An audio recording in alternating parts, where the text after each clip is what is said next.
भारत और ब्राजील ने द्विपक्षीय संबंधों और अंतर्राष्ट्रीय मंचों पर आपसी सहयोग बढ़ाने पर सहमति जताते हुए संयुक्त राष्ट्र सुरक्षा परिषद में सुधार की दिशा में शीघ्र प्रगति का आह्वान किया है। बुधवार को ब्राजील के राष्ट्रपति दिल्मा राउसेफ और प्रधानमंत्री नरेंद्र मोदी के बीच तमाम द्विपक्षीय मुद्दों पर बातचीत हुई। दोनों नेताओं ने भारत और ब्राजील के बीच ऐतिहासिक और सांस्कृतिक संबंधों को याद किया। इससे पहले प्रधानमंत्री नरेंद्र मोदी का ब्राजीलिया में राष्ट्रपति भवन में पूरे सैनिक सम्मान के साथ स्वागत किया गया। ब्राजील के राष्ट्रपति दिल्मा राउसेफ ने इस बात पर विशेष बल दिया कि ब्राजील की विदेश नीति में भारत का विशेष स्थान है।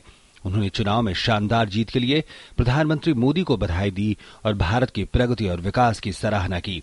दोनों नेता आपसी व्यापार के विस्तार और विविधीकरण और निवेश बढ़ाने, कृषि और डेयरी विज्ञान, पारंपरिक और नवीनीकरण ऊर्जा के क्षेत्र में सहयोग बढ़ाने पर सहमत हुए।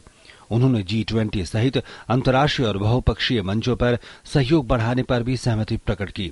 दोनों नेताओं ने 2015 में संयुक्त राष्ट्र की 70वीं वर्षगांठ के समय तक सुरक्षा परिषद सहित संयुक्त राष्ट्र सुधारों पर तत्काल प्रगति पर बल दिया। बैठक के बाद दोनों देशों के बीच 3 समझौतों पर हस्ताक्षर भी हुए। इनमें पर्यावरण, मोबिलिटी और कौंसिलर और अंतरिक्ष के क्षेत्र में एक दूसरे को सहयोग करने पर सहमति हुई। प्रधानमंत्री नरेंद्र मोदी ने फीफा विश्व कप और ब्रिक्स सम्मेलन के सफल आयोजन के लिए ब्राजील की जनता और राष्ट्रपति को बधाई दी। प्रधानमंत्री नरेंद्र मोदी और ब्रिक्स के नेताओं ने लैटिन अमेरिकी नेताओं के साथ भी मुलाकात की और विकासशील देशों के बीच आपसी सहयोग के मुद्दे पर विचार विमर्श हुआ। इन मुलाकातों में बातचीत के एजेंडे में मुख्य तौर पर गरीबी उन्मूलन और प्रगति में साझेदारी का मसला प्रमुख रहा। पर्यावरण संरक्षण में सहयोग और मौजूदा संसाधनों के बेहतर इस्तेमाल में एक दूसरे के अनुभवों का लाभ उठाने पर भी चर्चा हुई। सभी मंचों पर साथ काम करने पर बल दिया।